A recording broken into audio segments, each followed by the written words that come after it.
Hello, this is Aleph Talks, and we're back. I'm Kenzie.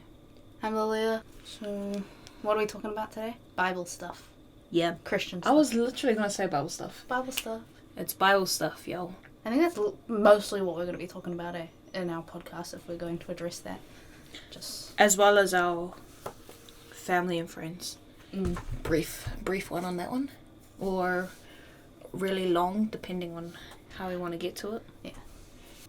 Well, I started the book of Jacob, or James, or Yaakov, or whatever other names there are for it. Anyways, you've read the first chapter of James, eh? I read the whole book. That's what I mean. Because you told me you read the book. Yeah. I don't know why I said it like that, but anyways. But I haven't read it in a while. My memory's not great. The first chapter, I don't know who wrote that book. Was it a guy called James, or is it just a guy that's talking about this guy called James? I don't know, does it say it at the start of the book? I kind of just skimmed that part. Let me look. I just have a quick geese. 1159. There we go. Yes, it's Jacob, a slave of God and of the Lord Yeshua the Messiah. But it's just saying Jacob. It doesn't say I am Jacob. To the 12 tribes in the diaspora, Shalom. I think he's addressing himself. Okay. Saying, this is who's talking to you. Okay. Yeah. Makes sense. Anyways, I read the first chapter of Jacob, and I'm about to I hope to read the whole book. Yeah, it's pretty short anyway, so it'll be quick. Yeah, it is, but I just mean I'm trying to find motivation because I'm not very motivated to do actual learning stuff, you know? Put that brain on. Yeah. It's like I left it back when quarantine started at class. Yeah. So yeah, the third verse about trials and proving your faith, and then you get like steadfastness and endurance and stuff. Yeah.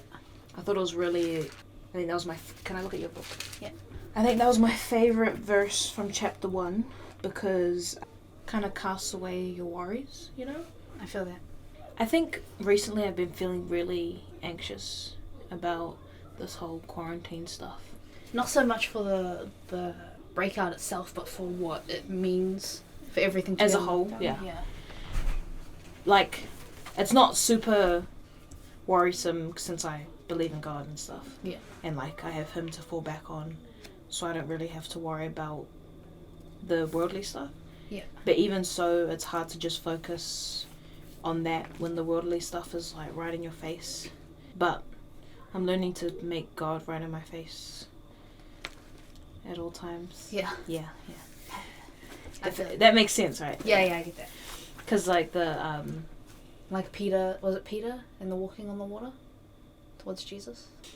yes, Yeah. something like that. Yes, something about Don't quote me. Yeah, something about a dude having to walk to Jesus and not look down. Yeah. Look always at Jesus, and then you'll make it to him. Yeah. I feel like an apostle. What did I say? That thing. I've got to look at God instead of looking ahead. Yeah. Obviously, you look ahead, but you look at God first, and then He puts you where to look ahead. If that makes sense. Yeah. It's kind of like that other verse that talks about how God goes before us. Mm. Oh, in James, there's this part where it says, go to God and ask for stuff. Basically, He doesn't discriminate or whatever. But, not if you don't have full faith in Him beforehand. Yeah. And I think that's a hard concept for people who aren't Christian to grasp. Because they get the whole first part, obviously. Yeah. It's easy to want to ask someone for something and get it all the time. Especially if they've been told that they're omnipotent and can do everything. But I think people just disregard the whole faith part because God's omnipotent and can do everything. Yeah. Why? You got to think about it logically. Why would you want to give something to someone who doesn't care about you at all? Sometimes you do that kind of stuff when you want to help people. If somebody is asking you to do everything for them, why? If they don't trust you or love you or anything like that. Yeah. Especially the fact that Jesus says no one can get to the Father except through me. Yeah, that's like exactly what it is. Or something like that. I think that's... It's John 14:6. I don't know, I'm pretty sure it's like heaps of different places in the Bible. Yeah. In different ways. You know, because the Bible's pretty repetitive and pretty... Not pretty, it's always the same. Yeah. Just like the Lord. Word up. Talk about mine. Yeah. I started a Bible plan on that. A new Bible plan. I think you would have seen it. It's called the I Factor. I haven't seen that. I don't really look at that stuff. Yeah. But anyway, so you get the notification. Yeah. And basically it's kind of just talking about self. Mm. And in the recent one, not today's one, but yesterday's one, it talked about how one of the biggest sins is well, biggest, all sins are the same, but like it's a big sin regardless. Self-pity and things like that. It's that idea of putting yourself first. Yeah. Putting your woes above God. Yeah. And like, I knew that already. Yep. But, you know, obviously it's something that I'm trying to deal with. It was interesting because it actually went to the chapter it made me read was Deuteronomy 6. Oh yeah. And it was about I think, was it Moses or someone, because like I haven't read the first few chapters of Deuteronomy yet. Yeah. So I'm a little bit off. But it was just talking about how the Israelites needed to talk about the things God had done for them through all their lives, through all their generations and stuff, about how God took them out of Egypt and the miracles he performed and how he put them in the wilderness and stuff. And it also talked about how sometimes we might feel like we're in that wilderness, like God's not close and stuff like that. Yep. But it's always for the benefit of ourselves. Yeah. Like for the Israelites, they were saying it was for the benefit of them because they weren't relying on God and they were turning to idols. Yeah. So he had them out there in the wilderness for that 40 years before he gave them the fullness of the land. And the person who wrote this Bible plan was talking about how it can be relayed to us in the sense that we might feel like we're in the wilderness, but eventually we'll come to the fullness if we continuously turn to God. That reminds me of a lot of things in the Bible, because the Bible's consistent. But anyways, like in James, that trials, the thing that I learned about, the trials of being a Christian lead to endurance and patience and stuff. Yeah. And then you get the kingdom. Seek God and get the kingdom.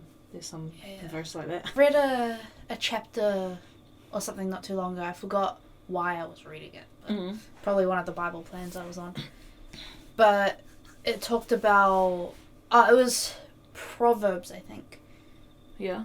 One I had read a lot. Either Proverbs... I think it's Proverbs 31. Woman of Valor? No, not that one. Must be Psalms or something. One of those. One of the... the poetic ones. Yeah. And it talked about fools who don't want to change. Yeah. How people who, don't want to change their ways are fools.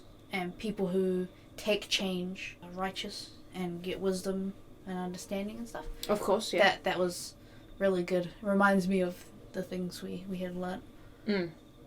Yeah. I think in James it talked about changing as well. And it also talked about the difference between being a poor man and a rich man. Yeah. And that when you're a poor man, you're humble and elevated in the Lord. Yeah. And when you're rich, you learn to be the poor man because you're equal in the Lord. Yeah. I'm obviously paraphrasing, but yeah. There was this verse that always gets me. It talks about how it's easier for a camel to go through the eye of a needle than it is for a rich man to enter the kingdom of heaven. I've heard that before, but I didn't understand what it meant until just now. Because obviously I don't get around the bush stuff. Yeah. As my personality goes. You're like, how does a camel fit through the needle? Eye of a needle? That's dumb. But that's the point. Yeah, and I'm dumb, but it doesn't matter. But I get it now from a Christian point of view.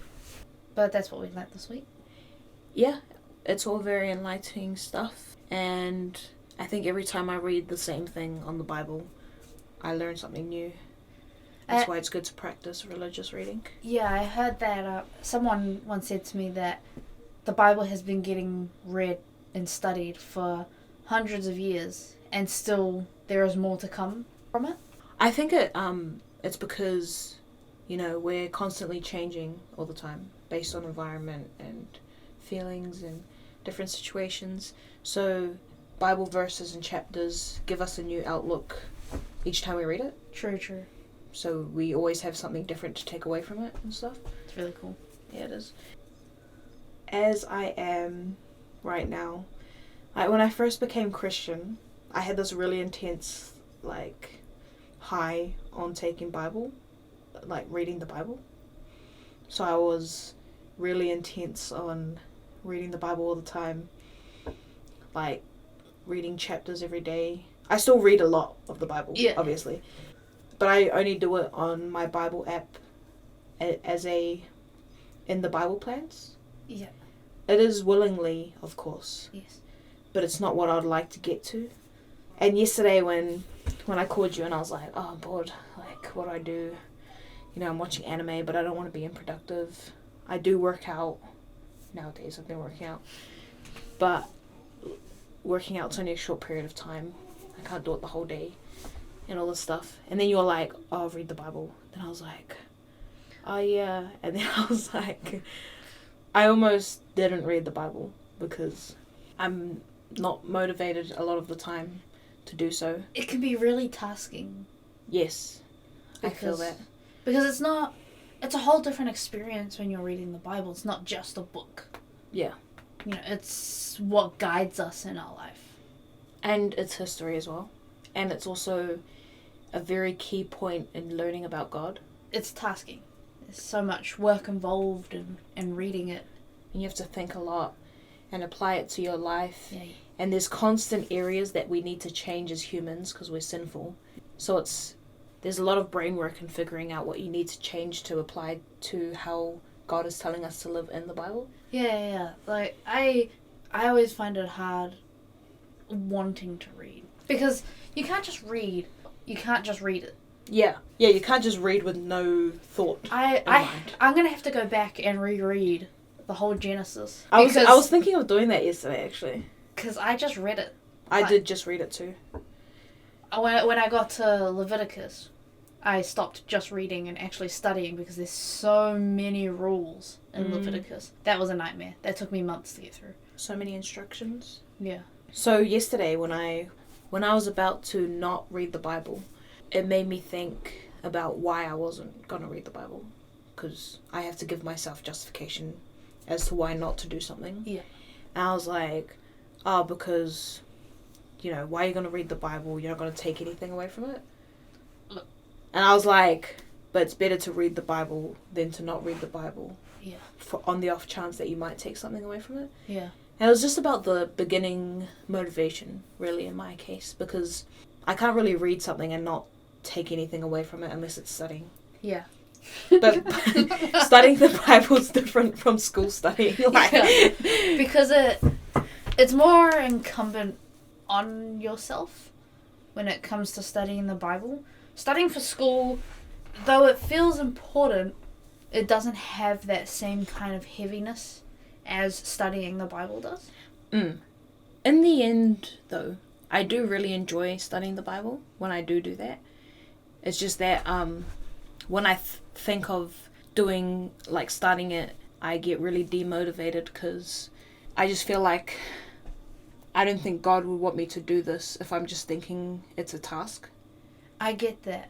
I don't want God to think that I think that, so I'm not going to do it. But I guess it's a way to invite the devil, because being complacent is the best way to deter us from God. Yeah.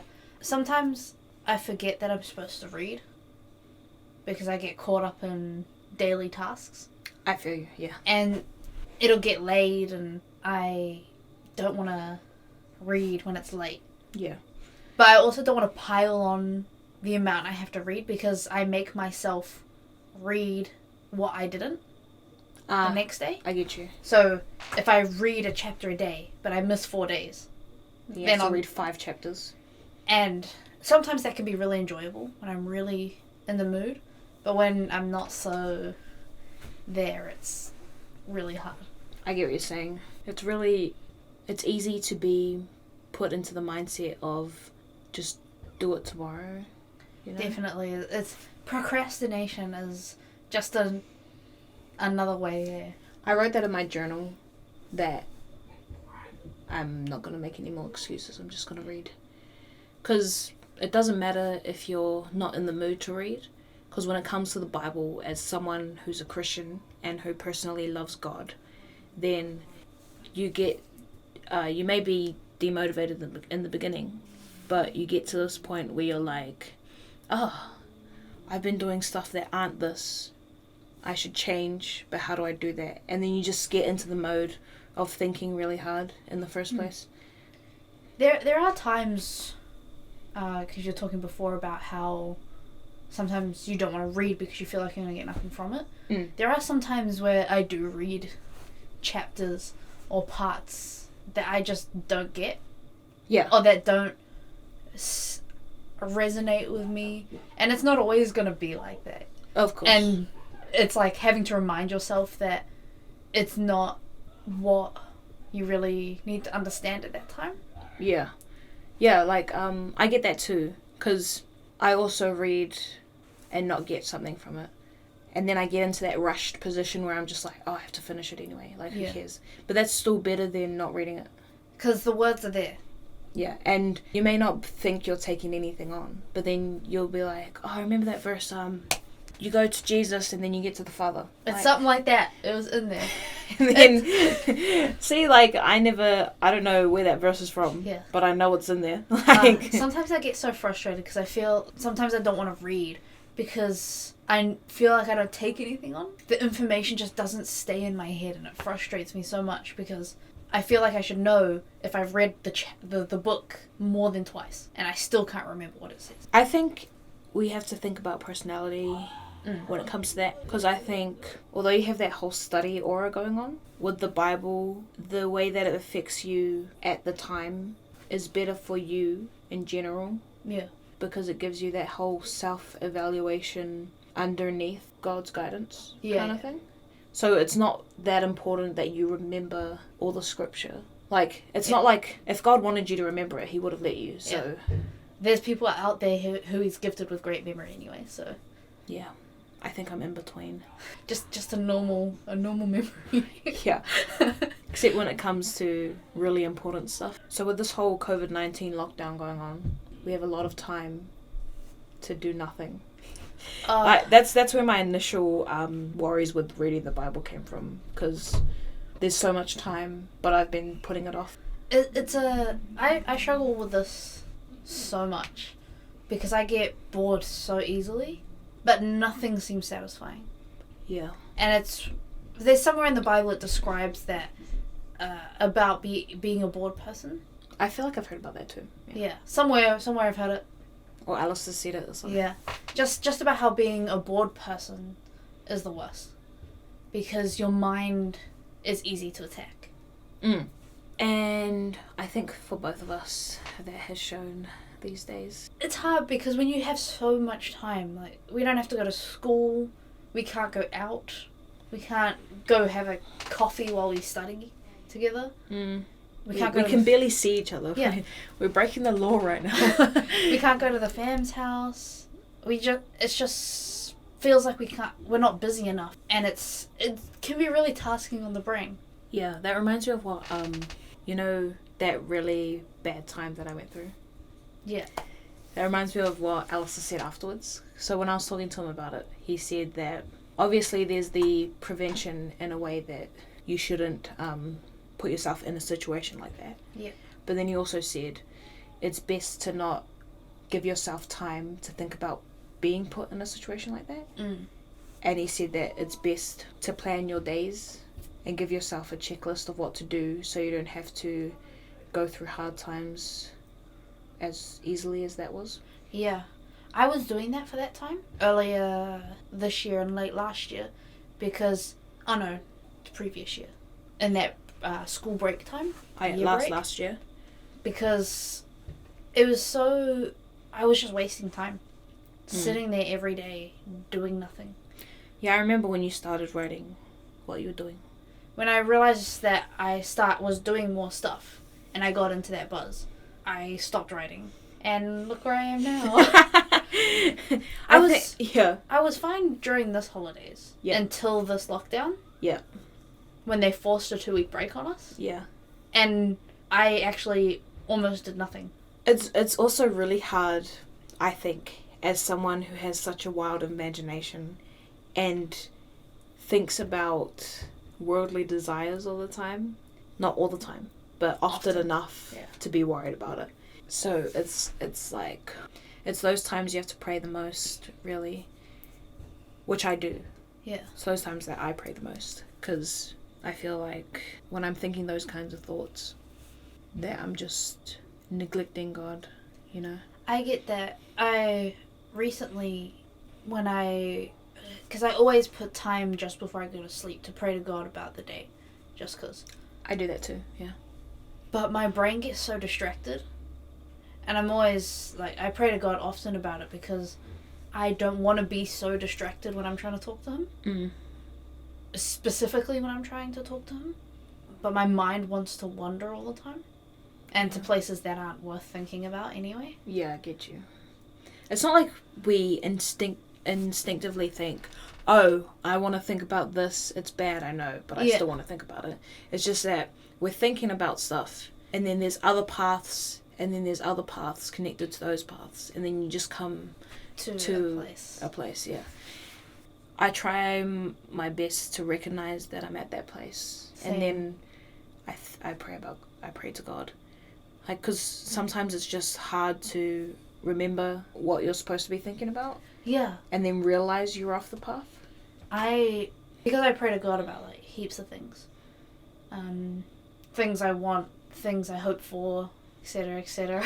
I feel that. My mind gets... Because I'm always thinking about possible scenarios. It's really it's a girl thing. Yes. I'm pretty sure it's, like, mentally it's a girl thing. I mean, I don't know what guys think about, but yeah. I'm a girl and I think about that kind of stuff too, so I get you. And so my mind always wanders from those prayers to those scenarios. And I always have to kind of slap myself out of it because I'm getting lost in my own imagination, which isn't good. Yeah, I try to, in those times when I'm thinking like that, my prayers usually start with, oh my goodness, God, stop this thought.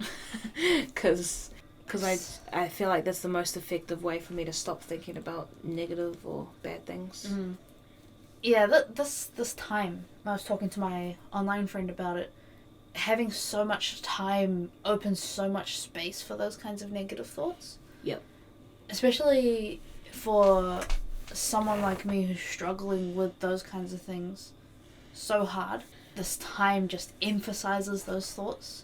There's also ample opportunity in this internet world we live in to satisfy thoughts. Yeah. You know, it's a stigma to talk about this kind of stuff. Mm. I'm assuming, because no one talks about it, but sexual... The internet's full of it, man. Yeah, the internet's full of sexual things. Can't even read manga without being slapped in the face with a game called Gun Wars. I went to click on, I went to read One Piece because I was super excited about something specific that I kind of got spoiled on, but I got really excited for it anyway. Okay. And I clicked on it, and this ad popped up that I wasn't fast enough to exit. Yeah. And it was for a game called Cunt Wars. Oh, I think I've seen that. You see, you can't even do your normal stuff without being attacked by those kinds of things. And we live, and I'm sure other eras have too, but we live in a very easily accessible world to everything. But stuff like that kind of makes you... Because for me, when stuff is weird or funny like that, It makes me want to see what it actually is about. Obviously, I'm not gullible enough to go into it. Yeah. But I was just like, oh, what the heck? Like, what are they doing? Yeah. Like... You got all those ads that pop up, and it's just, like, it's so gross. But if you're someone who's weak to those kinds of things, it can be really easy just to waste your time there. Yeah. Especially if you haven't turned to God for that kind of help. Yeah, that reminds me. But I talked to my cousin briefly, and she's not Christian. And we had a really weird conversation. Because it wasn't weird to me, because I know my cousin. Yeah. But it was weird, would have been weird to other Generally people. weird. Yeah. But she was talking about how, she was like, oh, so do you smoke? And I was like, you know me. Of course I don't smoke. And then she was like, well, I remember this one time you said, what if I started smoking? And I was like, I say that all the time. Like, I just want to know your reaction. Yeah. I always say that because I just want to have smoke breaks at work. Anyways, we're talking about that. She was like, do you smoke? And I was like, no. And then she was like, not even bud. And I was like, of course not. Are you Why was that the second part? Like, why wasn't the bud first and the cigarette second? Well, if you think about where I grew up. True. But anyways, I was like, of course not, Kat. What are you on about? And then she was like, oh yeah, do you snort? And I was like, I laughed. I was like, what the heck? Okay, so no. And she was like, oh, okay. She was like, oh, never mind about smoking. Do you snort stuff? And I was like, I don't do drugs. At all. Period. And then she started talking to her boyfriend about how, because I have the worst parents out of my family. Yeah. Like, it's nothing to be proud of. Yeah. Another place you can get stuck in. Yeah.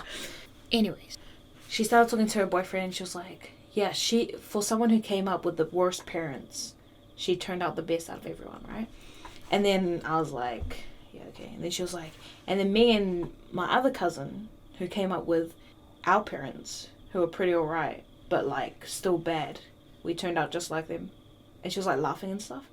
And I was like, that's not really something to be proud of. It's kind of sad, eh? I think it is. As someone who's come to faith, and those are my little cousins. They're my little cousins. Not that little, like 1 year and a couple months and stuff. Me and Jerome. He's only half a year younger than me, but he's my baby cousin. You know? Yes. How it is. It's just when you grow up with cousins, when they're younger than you when you're little, you're way older than them. But anyways, it's disheartening as someone who has complete faith in something, and them who don't even know themselves enough, like... What makes me sad about hearing that is that they know. They mentioned we're just like them. They were pretty bad.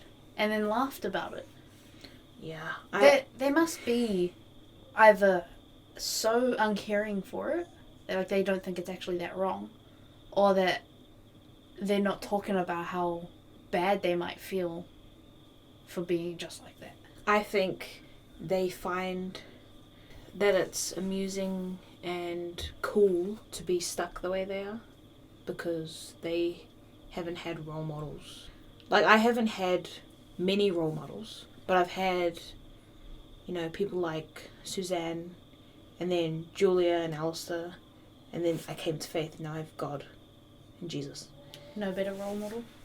No better one. It's taught me how I should be like. But obviously they have role models because there's always someone there to learn from. Yeah. Someone around. They have friends that are probably... Even me. Like, yeah. Because they've been smoking and stuff since they were... They didn't even graduate high school. They dropped out. And they've been smoking since in between then. And it's like, I graduated, I don't smoke. And I don't drink enough to be called a drinker. Yeah. So, like, it's just that they've put too much pity on themselves and they're dwelling in it. Or they've ignored all the signs. Definitely.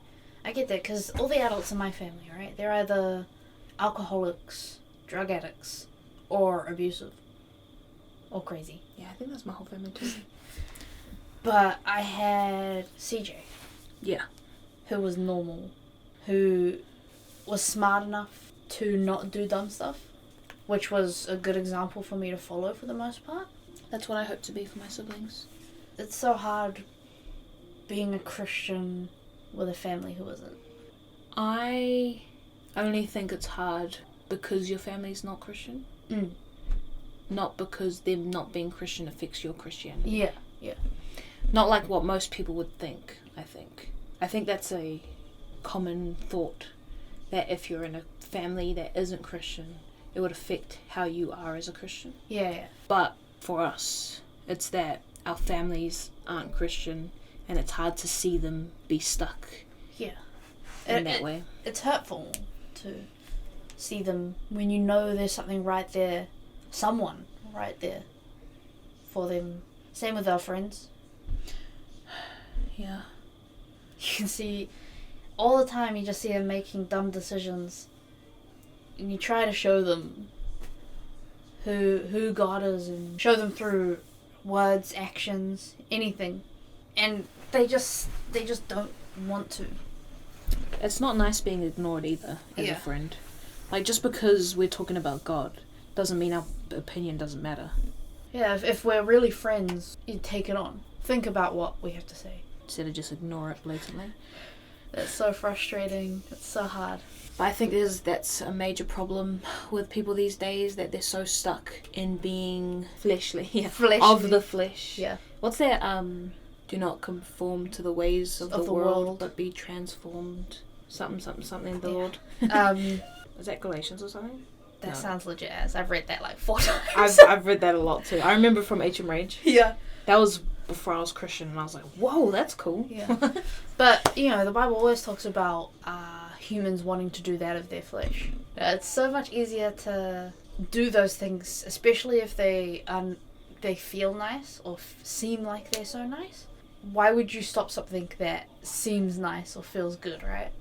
I think that's how a lot of people think. But when you try to explain to them how wrong those things are, they just get defensive, and they start staring at you like you're crazy. Like, I can't hold myself back, that kind of stuff. I think the point of view is very different as well. Like, sometimes I think about giving in to the desires that we're born with, like the sinful desires. But I think it feels even better to follow what God says. It just takes a little bit of brooming away the dust in your brain. Bit of endurance. Or it just takes a little of clearing the steam. Do you know what it's like? To see? Do you know what it's like? What? All those times I had to clean the kitchen despite knowing that in half an hour it was going to be the same. It's like doing that. Wow. Continuously. As friends, that's a really good analogy. Yeah. I feel that. Until God puts you in a better place and you don't have to do it anymore. And then your brother does it. Yeah. It's also as tasking as that.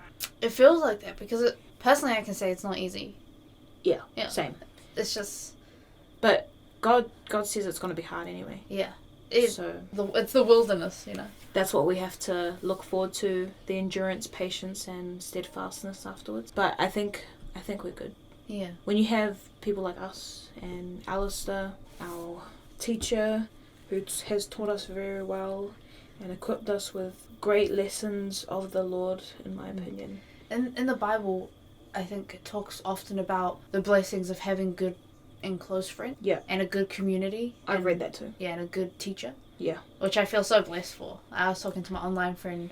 I was just thinking, I'm so blessed to have friends that I can talk to about God, a teacher I can refer to, and a community I can join in with. Yeah, and be comfortable with. Yeah.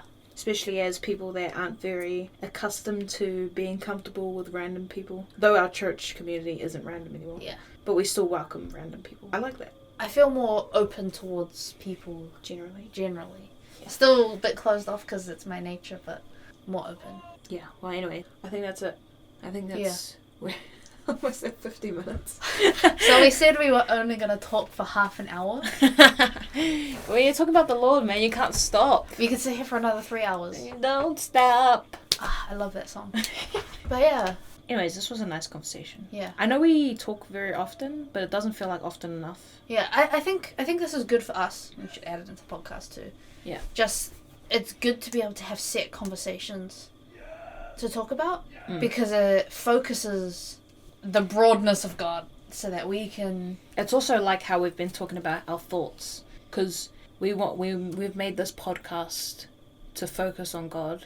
Like, obviously not 100%, because we still have worldly things we want to talk about, but we often get sidetracked as how we talk in general. So it's good to have a set list to talk about, because then, like our thoughts, we can direct ourselves back. Converge them, keep them small. Yeah. And so it's fun. It's fun to do this. it is. I hope people take something from our talks. Yeah. Whoever's listening, God's let us do this for a reason, so We'll just keep going until He shows us otherwise. yep. How do we end? We just say, it was good talking. If you could see us right If now. you could see us right now. It was good talking to you. Bye. I'm waving. No, you're not supposed to say it. Just, if you could see us, this is our goodbye pose. Try to wave really loud. Anyways, Goodbye. I guess that's it. Lala Tov.